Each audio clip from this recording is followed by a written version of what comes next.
Hello students and welcome back to SciVerse with Adnan. Today we are going to explore a topic that lies at the very core of biology, cell division. Every living organism, from the simplest bacteria to complex human beings, relies on cell division.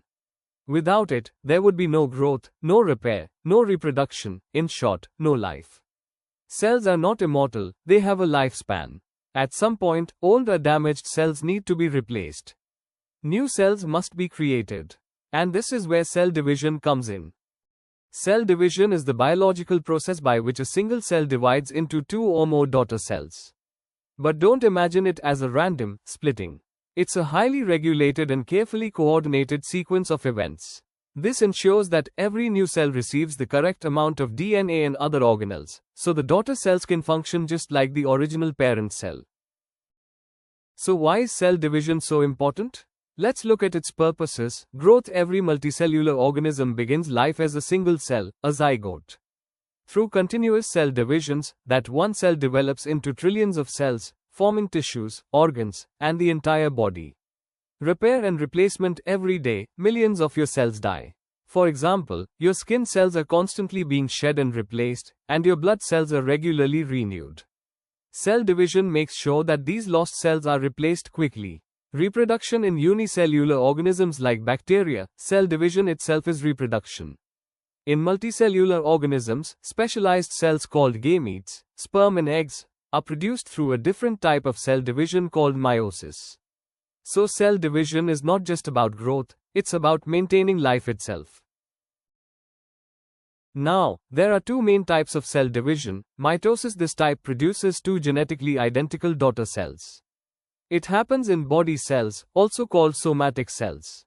Mitosis is responsible for growth, repair, and maintenance. Meiosis. This type produces four genetically different daughter cells, each with half the chromosome number. It happens only in reproductive cells and is essential for sexual reproduction. In today's lecture, we'll focus mainly on mitosis because it is the standard process by which most cells in our body divide. But we'll also highlight some comparisons with meiosis where relevant. Before a cell can divide, it goes through the cell cycle. This cycle represents the entire life story of a cell, from its birth to its division. The cell cycle is divided into two major phases. Interphase. This is the longest phase. The cell is preparing for division by growing, duplicating its DNA, and carrying out its normal functions.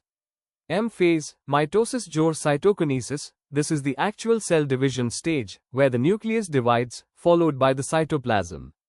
Let's go deeper into these stages. Interphase is often misunderstood as a resting phase, but in reality, it's the busiest part of the cycle. The cell spends about 90% of its time in interphase. It has three substages: G1 phase, gap 1. The cell grows larger, produces RNA, and synthesizes proteins. It's basically preparing the raw materials it will need later for division. S phase, synthesis. The DNA is duplicated. Each chromosome makes an identical copy of itself, forming sister chromatids. This ensures that when division occurs, each new cell gets the full genetic set. G2 phase, gap 2. The cell continues to grow and checks for errors in the DNA. It also makes the enzymes and proteins needed for mitosis. By the end of interphase, the cell is fully prepared for division. Now begins mitosis. The first stage is prophase. The chromatin, the loosely packed DNA, coils up into visible chromosomes. Each chromosome consists of two sister chromatids joined at the centromere. The nuclear envelope that surrounds the DNA starts breaking down. Centrioles, in animal cells, move to opposite poles of the cell and start forming the mitotic spindle, which is made of microtubules. Prophase is like the cell, packing its luggage. It's organizing and condensing everything so it can be moved safely. Next is metaphase, often remembered as the middle phase. The chromosomes line up along the equatorial plate, the center of the cell. The spindle fibers attach to the centromeres of each chromosome. This stage is critical because it ensures that, later on, the sister chromatids will be pulled apart evenly. If something goes wrong here, cells may end up with too many or too few chromosomes, leading to serious problems. Then comes anaphase, the dramatic stage. The spindle fibers shorten, pulling the sister chromatids apart. Each chromatid, now considered a separate chromosome, moves toward opposite poles of the cell. This ensures that both future daughter cells will receive an identical set of chromosomes. Anaphase happens quickly but is one of the most crucial steps of mitosis. Finally, we reach telophase and cytokinesis. In telophase, the chromosomes reach the opposite poles and begin to uncoil back into chromatin. Nuclear membranes reform around each set of chromosomes, so we end up with two nuclei in one cell. The spindle fibers disassemble. Then comes cytokinesis, which is the actual division of the cytoplasm. In animal cells, the cell membrane pinches inward to form two separate cells. In plant cells, a cell plate forms between the two nuclei, which later becomes the new cell wall. At this point, the process is complete. We now have two genetically identical daughter cells, each with the same number of chromosomes as the parent cell.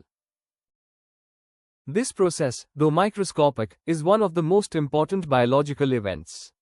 It's happening inside your body right now, millions of times every second. Thank you for staying with me in this lecture. Don't forget to like, share, and subscribe to SciVerse with Adnan for more in-depth biology lessons explained in an easy and engaging way. Until next time, goodbye.